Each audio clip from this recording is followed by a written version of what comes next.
Hi everyone, let's talk about Kingdom Rush A Rift in Time, which I already did a video for the Kickstarter, and I think kind of everything I said there kind of applies still. The prototype was amazingly close to the final production copy. There's just more stuff in this great big box, and together with all of the expansions and Kickstarter promos that I've seen that backers got, wow, there's a lot of stuff in that game. But just talking about the base game that I've got with its 10 scenarios and plenty of enormous boss minis, a new character to find along the way, and plenty of new wrinkles and surprises as you go along. And I've only read about a lot of them. We've only played through the first 4 of the scenarios. A couple of them we should have been experienced from the prototype, but we had to learn from scratch, albeit with different people. I love the Archer and the Wildcat now. As before I was either the Magician or the Human Torch, but this time I love having an extra mini that can roam around the board and basically just be a piece to put down, a 2x1 bit of damage that isn't going to take damage itself when that tray is destroyed. But just the core of the game. This I love seeing tower defense get translated into a tabletop form, into cardboard form. I really enjoyed the King's Armory. It's just a bit of a long and involved game really for us, whereas Kingdom Rush kind of condenses it all down, and you've got this really nice, rich experience in a much faster playtime and a much smoother experience as well.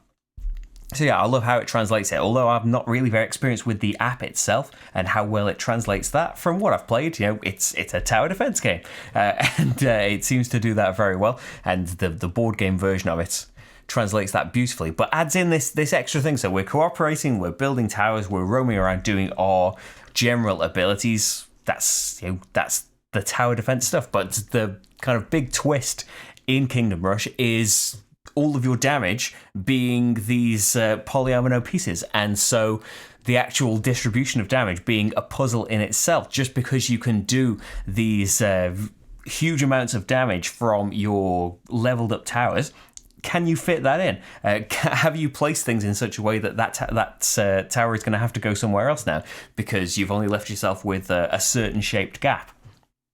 And who best needs these towers? The cooperation is kind of built into the mechanics of the game, in that the only way you are going to get to upgrade your towers, and as you go through the game get to unlock those amazing level 4 towers, is through cooperation, is through trading your towers with other people. But you are also thinking not just of, can we get away with not putting these towers down this round? Because if we don't, then we get to trade them. They get leveled up, but also who has got the building sites where? That's defined by what colour you pick, but also it's defined by the setup of the round. Depending on the player count, it says put these coloured building sites in these particular places. So you can be thinking, okay, well, we're not going to destroy this horde tray, and so next round it's got speedy, so it's going to move a couple of spaces, it's going to skip over this one, so it's going to be there. Okay, then, so who has got the towers that are going to be most effective there? This tower can shoot in these directions. Where does it need to be?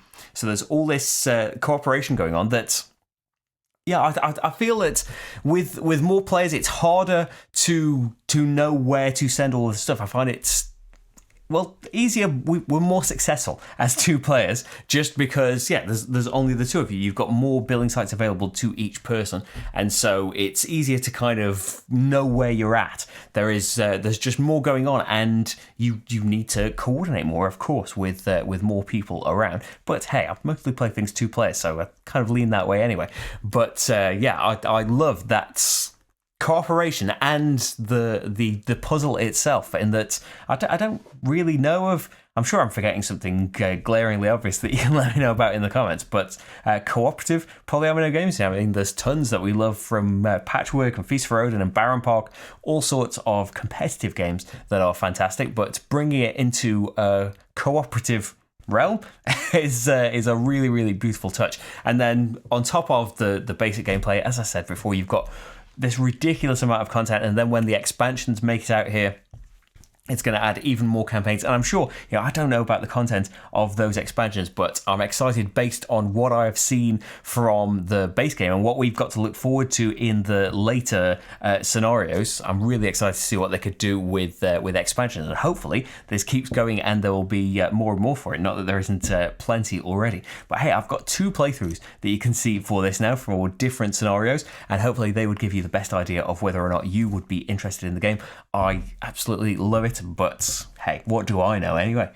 If you'd like to see more, there are over 400 playthroughs on this channel, and I'm going to talk about some more right after this. See if you can find out which video came after this. Bye everyone.